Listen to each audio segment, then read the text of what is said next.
Պարոն Խաչատրյան, ինչ կտա արցախցիների բնակարանային ծրագրի համար $250 միլիոն վարկ վերցնելու ծրագիրը, ինչ եք կարծում, ինչու են վերցնում, անհրաժեշտությունը որքանով կա։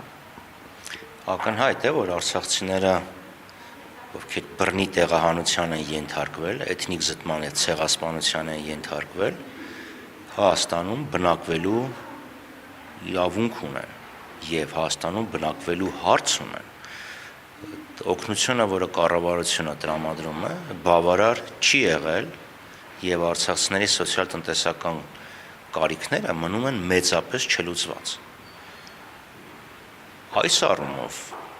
ամենակարևորը նաեւ բնակապահովումն է եւ զբաղվածության խնդիրները։ Հիմա զբաղվածությունը մի կողմ թողենք, բայց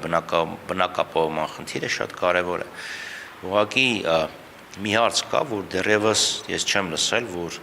մարդիկ արցախցիները գնային բանկ եւ բանկն ասեր, գիտես, փող չունեմ, չեմ կարող տամ։ Դաբար ես չգիտեմ կառավարության հաշվարկը ինչի վրա հիմնված, բայց այն, որ այդ մարդիկ պետք է Հայաստանում բնակվեն, մինչև իրացվի իրենց հավաքական վերադարձի իրավունքը, բխում է հայության ազգային շահերից։ Այլ խնդիր է, որ կառավարությունը ուրեմն հավաքական վերադարձի իրավունքը չի բարձրացնում, համախմբված բնակության, այսինքն կոմպակտ բնակության հարց չի բարձրացնում, բայց եւ այնպես մենք պետք է Հայաստանում ապրող արցախցիներին ապահովենք բնակարաններով, ինչպես նաեւ սոցիալական մյուս խնդիրները օգնենք լուծել։ Այդ հավելյալ վարկը ազդեցություն կունենա արցախցիների կողմից ծրագրին մասնակցելու ակտիվության վրա։ Ծրագիրը պետք է վերանայվի,